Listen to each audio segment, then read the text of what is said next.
सत्संग भाग एक।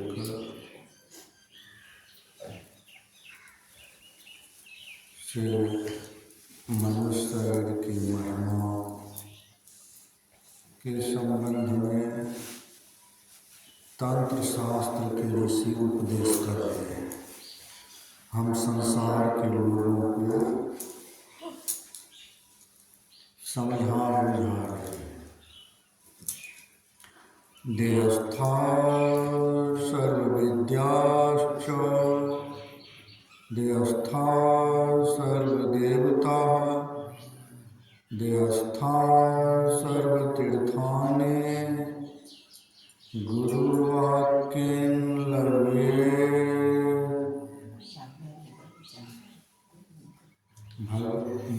तंत्र शास्त्र के ऋषि उपदेश कर रहे हैं कि इस मनुष्य शरीर की इतनी बड़ी महिमा है, इतनी बड़ी महिमा है कि परम प्रभु परमात्मा ने इस मनुष्य शरीर को सबसे ऊंचा बनाया। सब शरीर से ऊंचा आपका मनुष्य शरीर है। आपसे कोई ऊंचा शरीर है नहीं। आप मनुष्य का शरीर सब शरीर से ऊंचा। शरीर आपका ऊंचा है, काम नीचा वाला करेंगे। तो तंत्र शास्त्र के ऋषि कह रहे शरीर ऊंचा वाला मिला, इसलिए ऊंचा काम करो। ऊंचा काम करना चाहिए। मनुष्य शरीर से ऊंचा कोई काम नहीं। शरीर मिला है ऊंचा वाला, काम करेंगे नीचा वाला तब तो नीचे जाना पड़ेगा। जिस अनुकूल शरीर मिला है उस अनुकूल काम करना।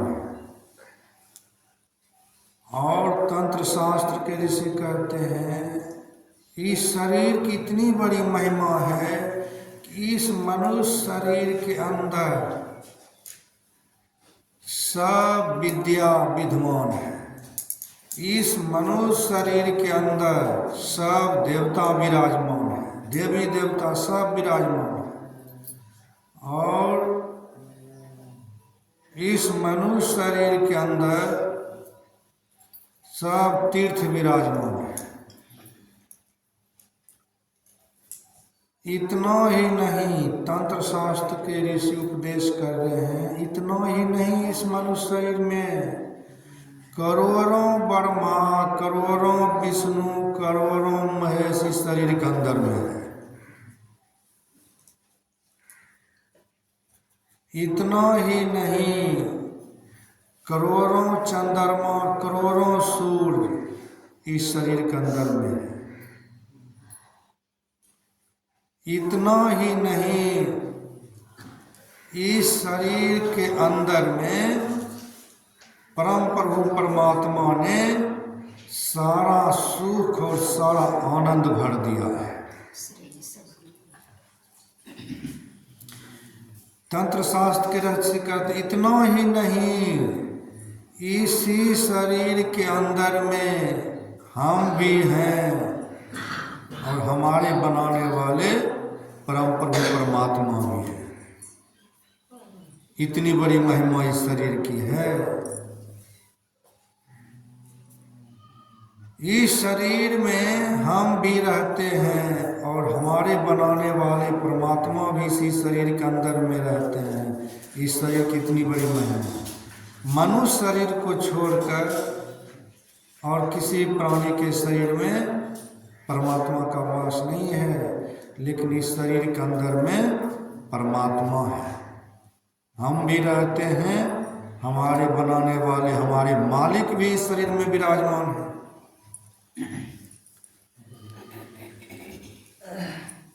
इसी 84 उंगली के शरीर में सब कुछ भगवान ने भर दिया है।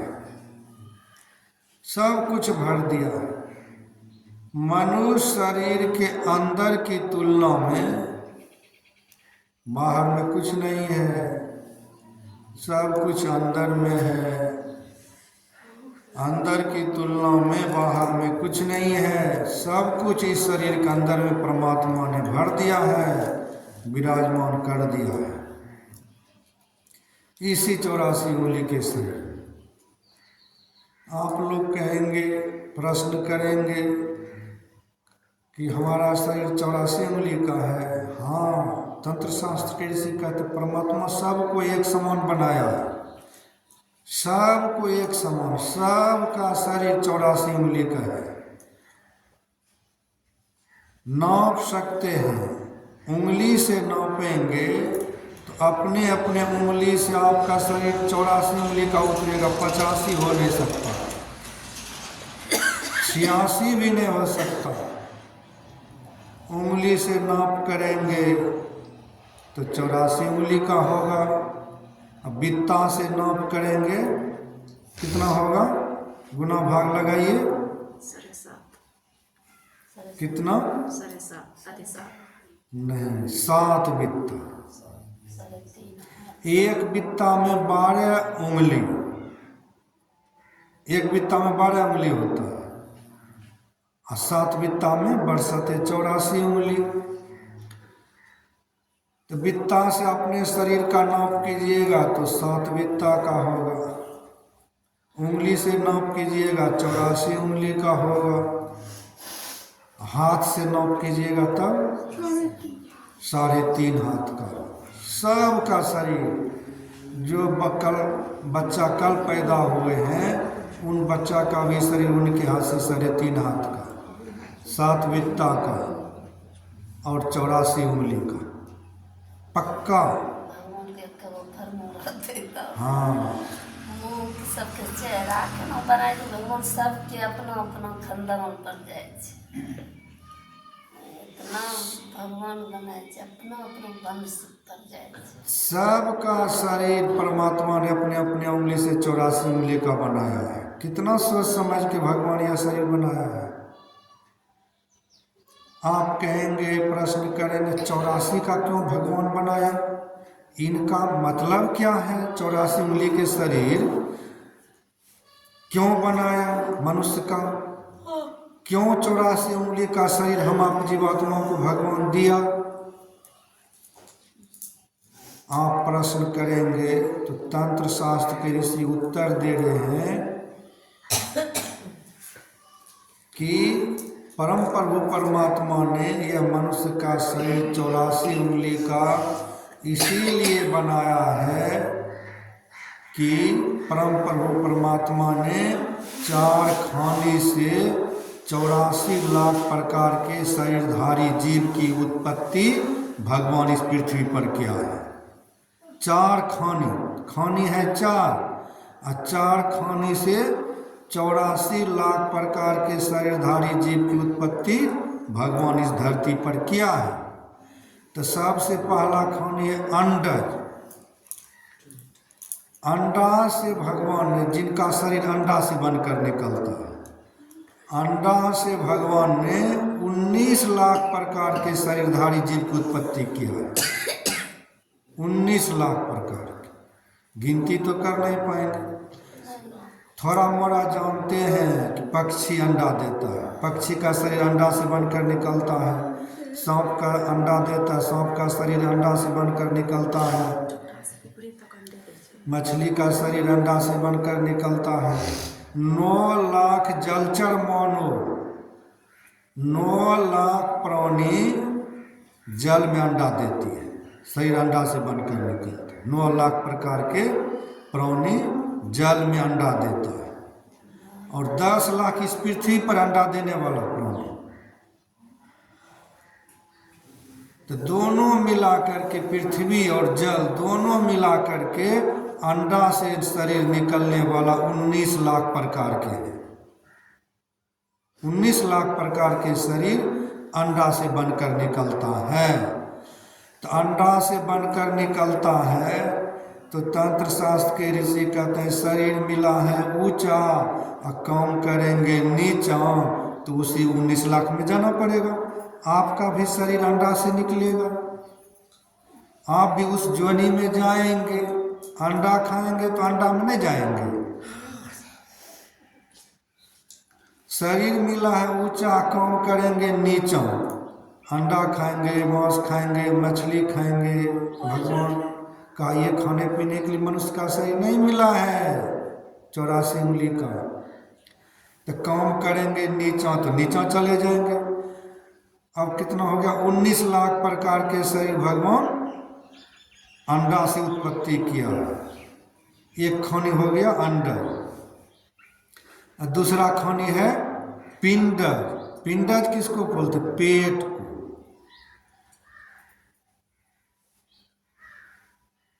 पेट से 4 लाख शरीरधारी प्राणी का शरीर पेट से निकलता है। जैसे बंदर, भालू, मनुष्य, बंदरों हैं, जानवरों हैं, तो 4 लाख प्रकार के, निढ़िया, गीदड़, बाघ, सिंह सब। तो बंदर, भालू, मनुष्य, ये 4 लाख प्रकार के शरीरधारी जीव की उत्पत्ति भगवान ने पेट से किया है, पेट से निकलता है। और 20 लाख प्रकार के पशु, गाय, भैंस, बैल, घोड़ा, ऊंट, हाथी, ये सब 20 लाख प्रकार के हैं। ये 20 लाख प्रकार के पशु का शरीर भी माँ के पेट से निकलता है। तो कितना हो गया पेट से? 24 लाख। 24 लाख शरीरधारी प्राणी की उत्पत्ति भगवान ने माँ के पेट से किया है, पेट से निकलता है। अंडा से कितना? 19, पेट से 24, दोनों मिला के हो गया 43। तीसरा खानी, 2 खानी सुन लिया आप लोग। तीसरा खानी है उष्मज। उष्मज जो गर्मी से उत्पन्न होता है। परम प्रभु परमात्मा ने जिनका शरीर गर्मी से बनाते हैं उनको कहते हैं उष्मज। गर्मी से किनका शरीर पैदा होता है? गर्मी से किनका शरीर बनता है? हाँ, मच्छर का, खटमल का, उड़ीस का, सुंडा का।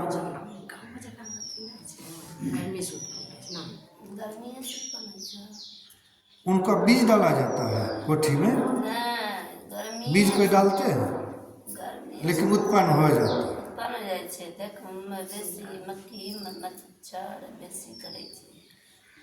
तो इन सब का शरीर गर्मी से उत्पन्न होता है। बल्ब जलता, आप लोग देखेंगे उस जगह कितना फतिंगा जमा हो जाता है। एक ही बार में उतना कैसे पैदा हो जाता है? माँ के पेट से गर्मी से पैदा होता है, गर्मी से उनका शरीर बनता है। तो ये सब कीड़े मकोड़े फतिंगा, ये सब शरीर गर्मी से बनकर निकलता है, उसी को कहते हैं उष्मज। कितना खानी सुन लिए? 43। खानी कितना? 3 खानी। हाँ, तीसरा सुन रहे हैं, अंडज, पिंडज, उष्मज। 3 खानी से 11 लाख प्रकार के शरीरधारी जीव की उत्पत्ति गर्मी से होता है। 11 लाख प्रकार के कीट पतंग हैं सब मिलाकर। 11 लाख प्रकार के शरीरधारी जीव की उत्पत्ति गर्मी से होता है। तो कितना हो गया? 54 लाख प्रकार के शरीर 3 खानी से ने। 3 खानी से 54 लाख प्रकार के शरीरधारी जीव की उत्पत्ति को आप लोग सुन लिए। अब चौथा खानी है अंकुरज, जिनका शरीर अंकुर से निकलता है बनकर, उसको कहते हैं अंकुरज। अंकुरज 30 लाख प्रकार के शरीरधारी जीव की उत्पत्ति भगवान ने अंकुर से किया है। अब 30 लाख प्रकार के शरीरधारी जीव कौन कौन से? जंडा, गेहूँ, मकई, धान, गेहूँ, ये सब पहले अंकुर निकलता है तब उनका शरीर बनता है। नहीं, गाछ वृक्ष जितना भी है सब का पहले पृथ्वी पर अंकुर निकलता है तब उनका शरीर बनता है। तो इसीलिए उनको अंकुरज कहा गया। अंकुरज से कितना शरीर? 30 नहीं 30 लाख प्रकार। 30 लाख प्रकार के शरीर अंकुर से बनकर निकलता है, इसलिए अंकुरज कहा जाता है। 4 खानी से 84 लाख प्रकार के शरीरधारी जीव की उत्पत्ति भगवान किया है।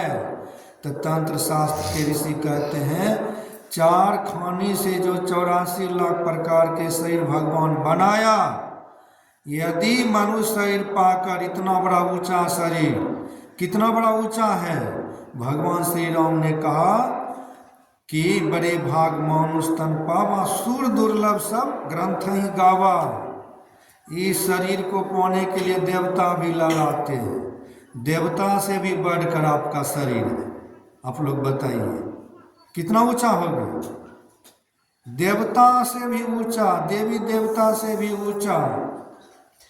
इतना ऊंचा शरीर पाकर नीचा कौन करेंगे? भजन भक्ति सत्संग नहीं करेंगे, एक आध घंटा भी सत्संग में बैठने का फुर्सत नहीं मिलेगा, तो बस उसी 84 4 खानी से 84 सुन लिए।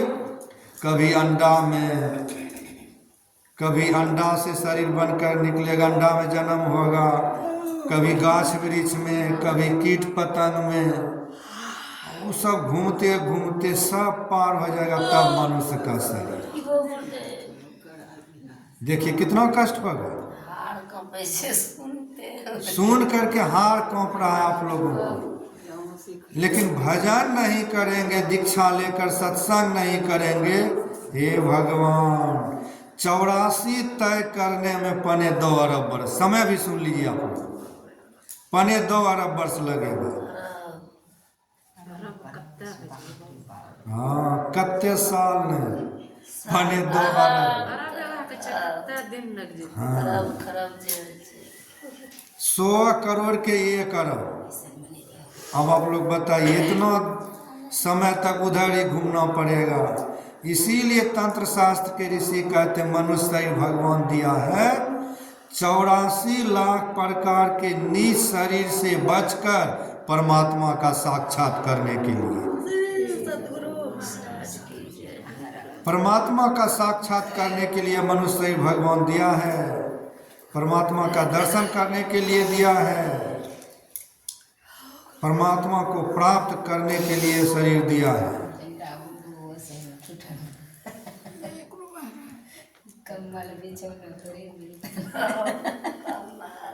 हाँ अन्य शरीर में जाएंगे तो ये ठंडी के लिए कंबल नहीं मिलेगा, बैठने के लिए बिस्तर नहीं मिलेगा, लेकिन सत्संग करेंगे तो यही सब मिलता रहेगा।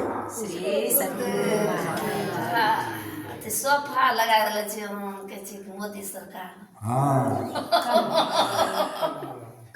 यहाँ तो नहीं मिलतो, जते निंदा सोफो लगबै छै, यह कर्म कर्तव्य करत है, मोदी सरकार लगे ना जे सहाय मिलता जरूर। श्री सदगुरु बातचीत में कीजिए, आप लोग वीडियो कैमरा के अंदर है, जो बोल रहे हैं वीडियो कैमरा में आप थोड़ा जितना बोले उतना करी दिया तब हुआ शरीर के। श्री सदगुरु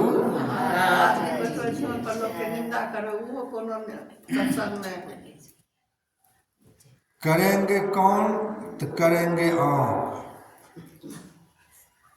आपको करना है, और नहीं करेंगे भजन भक्ति तो 84 में जाना है। इसीलिए सत्संग भवन बना है, इसीलिए यह सत्संग गांव में 1 साल में 1 बार होता है। 84 से उभरने के लिए और परमात्मा को प्राप्त करने के लिए परम प्रभु परमात्मा ने यह मनुष्य का शरीर दिया है 84 उंगली का। यही भगवान का उद्देश्य है, 84 उंगली शरीर देने का यही मतलब है कि यह चौराहा है। इस शरीर से सोचना है, सबको सोचना है कि क्या करना है, इस शरीर से क्या करना है। सोच करके करेंगे तो 84 से उबर करके इसी शरीर के अंदर में मोक्ष है। इसी शरीर के अंदर में शरीर रहते हुए जीते जी मोक्ष की प्राप्ति हो जाएगी। लेकिन सोचना है, सोचेंगे तब। सोचना नहीं है जैसे मन तैसे मनमानी भक्ति करनी है, मनमानी सत्संग करना है, तब तो कोई बात नहीं। जो उदंड है, उदंड वाले के लिए तो कोई बात ही नहीं, जैसे मर्जी वैसे कीजिए। लेकिन हमारे तंत्र शास्त्र के ऋषि बता रहे हैं, ग्रंथ के ऋषि बता रहे हैं, अपने मर्जी से मैं कुछ नहीं बोल रहा हूँ। सब देख सुन करके, पढ़ लिख करके, समझ करके बोल रहा हूँ कि तंत्र शास्त्र के ऋषि कहते हैं शरीर मिला है ऊंचा, इसी मनुष्य शरीर में। अब भगवान राम कहा देवता से बढ़कर यह शरीर, अब देवता से बढ़कर कैसे हुआ यह शरीर, ये अभी आप लोग सुन लीजिए कि देवी देवता के शरीर में मोक्ष का द्वार नहीं है। मोक्ष पाने का स्थान देवी देवता के शरीर में नहीं है। जिन देवी देवताओं की घंटी बजती है मंदिर मंदिर में, उन देवी देवताओं के शरीर में मोक्ष का द्वार नहीं है। देवता मोक्ष को नहीं पा सकते हैं क्योंकि मोक्ष का स्थान है ही नहीं। देवी देवता के शरीर में मोक्ष का द्वार नहीं है, मोक्ष का स्थान नहीं है। लेकिन इस मनुष्य के शरीर में मोक्ष का द्वार है। इसीलिए देवता से बढ़कर यह मनुष्य का शरीर है। देवता से भी ऊंचा शरीर मिला है। तो मोक्ष का द्वार आप देखें अपने शरीर का, आपके शरीर में अंदर में है। सब मनुष्य जितने भी बैठे हैं, जितने भी संसार में हैं, मनुष्य की सृष्टि, सब प्रत्येक मनुष्य के शरीर में मोक्ष का द्वार है। मोक्ष का द्वार कहाँ किसे कहते हैं? जिस द्वार पर हम आप जीवात्मा को परमात्मा का दर्शन होता है, उसी को मोक्ष का द्वार कहते हैं। जिस द्वार पर हम आप जीवात्मा को परमात्मा का दर्शन होता है, उसी को मोक्ष का द्वार कहते हैं। वह द्वार पर देवी देवता के भी शरीर में नहीं है। इसीलिए भगवान ने कहा यह शरीर देवता से भी ऊंचा है। आप यदि भजन करेंगे, सत्संग करेंगे, ध्यान करेंगे, तो आप देवी देवता नहीं, आपकी भक्ति देवी देवता करेंगे। देख रहे हैं गुरु महाराज के चरण शरण में, देवी देव समस्त पूरन परब्रह्म गुरु में करे निवास। देवी देवता सब गुरु महाराज के चरण में लौटते रहते, सुख लेते रहते, आनंद लेते रहते। तो मोक्ष का द्वार हम लोगों के शरीर के अंदर में है। द्वार तो आप लोग देखे, बहुत देखे होंगे संसार में। द्वार बहुत देखे हैं, मुखिया जी का द्वार देखे होंगे, सरपंच साहब का द्वार देखे होंगे, एमएलए एमपी का द्वार देखे होंगे, नेता लीडर का द्वार देखे होंगे। दुनिया के किसी भी द्वार को आपने देख लिया, तो किसी के द्वार को देख लेने से आपको सुख और शांति मिला? नहीं मिला। किसी के द्वार को खटखटाने से आपको सुख और शांति मिला? सच्चा सुख और सच्चा आनंद मिला? नहीं मिला। आप संसार के किसी भी द्वार को देख लिया, आपको सच्चा सुख और सच्चा आनंद नहीं मिला। लेकिन हमारे ऋषि कह रहे हैं, जिस दिन आप लोग, आप जीवात्मा अपने शरीर के अंदर में अपने 10वां द्वार को देख लेंगे, जिस समय देखेंगे उसी क्षण आपको सच्चा सुख और सच्चा आनंद की प्राप्ति हो जाएगी।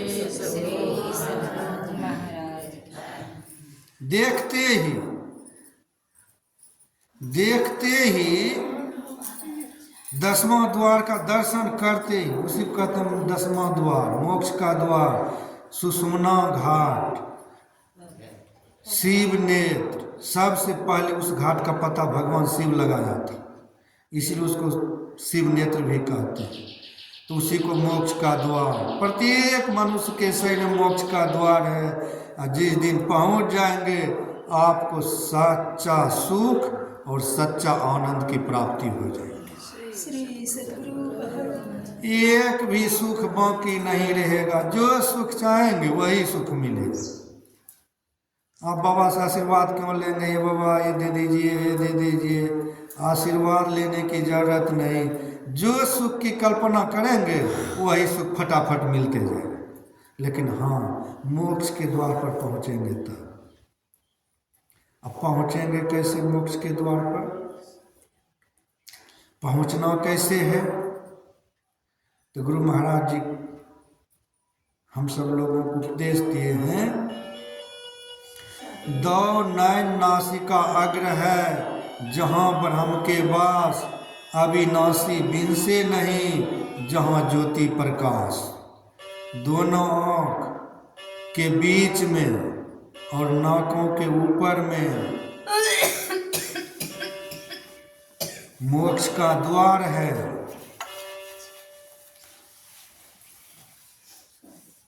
दोनों आँखों के बीच और नाक के ऊपर कहाँ में पड़ता है?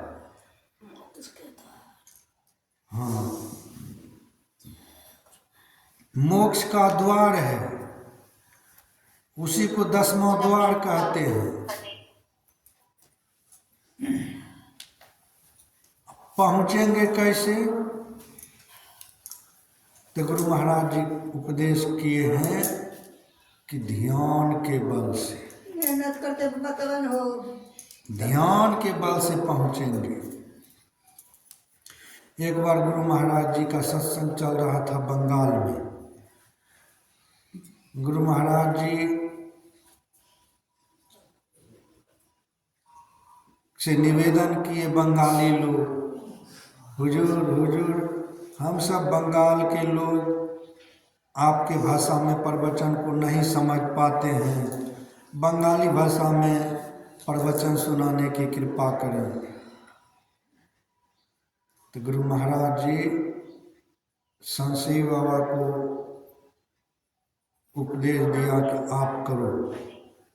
संशी बाबा के सामने जैसे ही माइक गया, संशी बाबा हाथ जोड़ लिए, हुजूर किसी एक भाषा में मैं बंगाली भाषा में प्रवचन कर सकता हूँ, प्रत्येक विषय पर बंगाली भाषा में मैं उपदेश नहीं कर सकता हूँ। हाथ जोड़ लिए। तब गुरु महाराज जी के सामने माइक आया। गुरु महाराज जी बंगाली भाषा में एकदम 1.5 घंटा धाराशाही प्रवचन किया।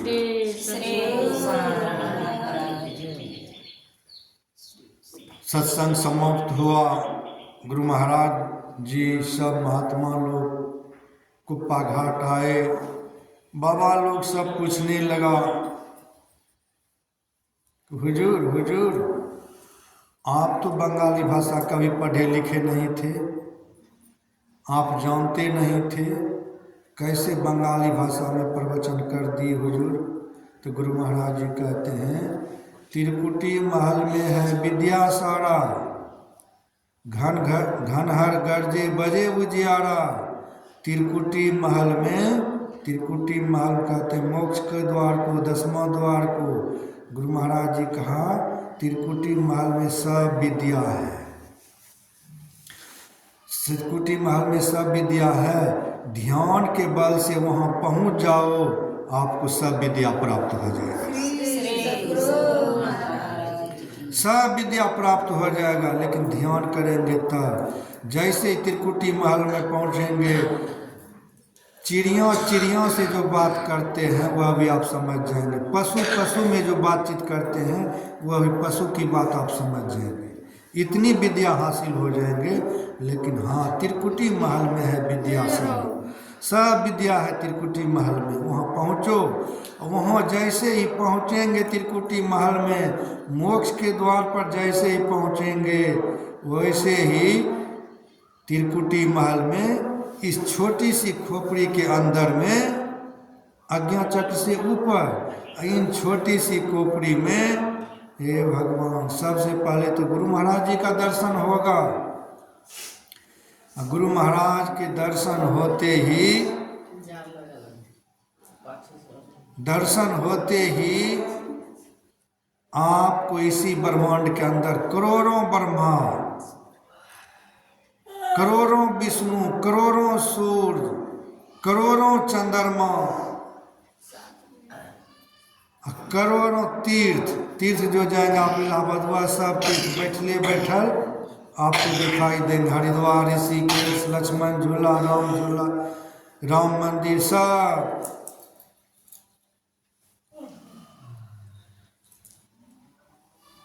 जैसे ही पहुंचेंगे सब कुछ दर्शन वहीं देगा। ध्यान के द्वारा झांक कर देखने से सब इस शरीर के अंदर, इस छोटी सी खोपड़ी के अंदर पता चलता है। इस शरीर के अंदर में, इस छोटी सी खोपड़ी के अंदर में सब विद्या है कि नहीं, सब देवी देवता है कि नहीं, सब तीर्थ है कि नहीं। ध्यान के द्वारा झांक कर देखेंगे तो सब पता चल जाएगा। कुछ मूर्ख लोगों के मन में होता है कि इतनी सी छोटी खोपड़ी में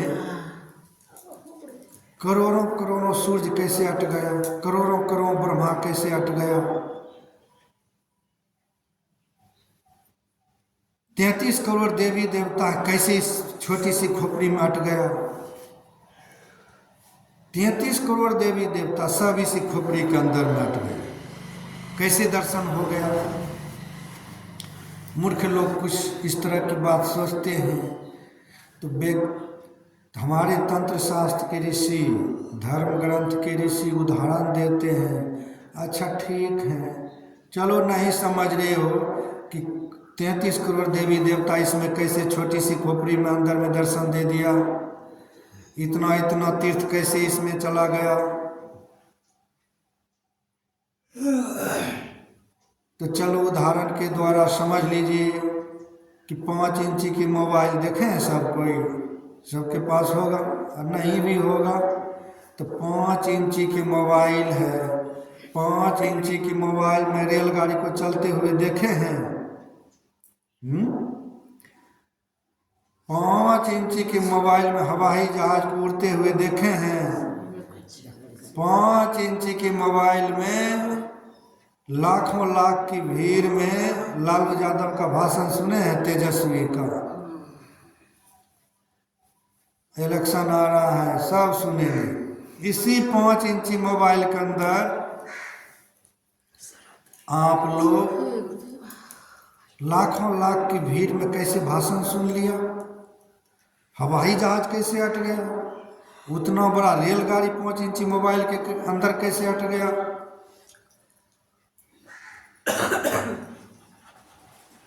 ये सब कैसे हट गया?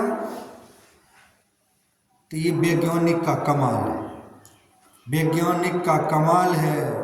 वैज्ञानिक ने इस तरह का यंत्र बनाया जो कि 5 इंची मोबाइल के अंदर सारे दुनिया को घुसा दिया, सारे दुनिया को घुसा दिया इस मोबाइल के अंदर। 5 इंची मोबाइल के अंदर बैठे बैठे सब कुछ देख लेते।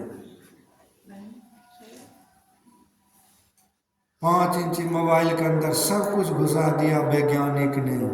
अच्छा ठीक है, ये मोबाइल तो संसार के वैज्ञानिक बनाया है, लेकिन यह खोपड़ी कौन बनाया है? यह परमात्मा बनाया है। अब आप लोग सोचिए कि 5 इंची मोबाइल वैज्ञानिक के हाथ के द्वारा बनाया गया है, 5 इंची मोबाइल के अंदर सब दुनिया को देख लिया, तो परमात्मा के द्वारा बनाए गए इस खोपड़ी की, छोटी सी खोपड़ी के अंदर पूरे विश्व ब्रह्मांड को देख लिया, 33 करोड़ देवी देवता को देख लिया, तो क्या हैरत की बात हो गया? हाँ, हैरत की बात। इनको भगवान बनाया है, इनको मोबाइल को वैज्ञानिक बनाया है। भगवान ने इस खोपड़ी को बनाया है, भगवान का बनाया, भगवान रूपी वैज्ञानिक का बनाया हुआ ये खोपड़ी है। इस खोपड़ी के अंदर बना करके भगवान सब कुछ भर दिया है, सब सुख भर दिया है। लेकिन सुख लेने का यदि इच्छा हो तो आप लोग ध्यान भजन करें, और जिस दिन मोक्ष के द्वार पर पहुंच जाएंगे सारा सुख और सारा आनंद की प्राप्ति हो जाएंगे। प्रेम से बोलिए श्री सद्गुरु महाराज की। यही मैं आप लोगों की सेवा में थोड़ा सा कहा, क्योंकि आप लोगों की देख रहा हूँ सिर हिल डोल हो रहा है, घर जाने की इच्छा हो रहा है, तो इसीलिए मैं सत्संग को समाप्त कर दिया। अब आप लोग दो आरती गान करें, उसके बाद अपने अपने घर को प्रस्थान करेंगे। जय गुरु महाराज। ओम शांति। ओम शांति।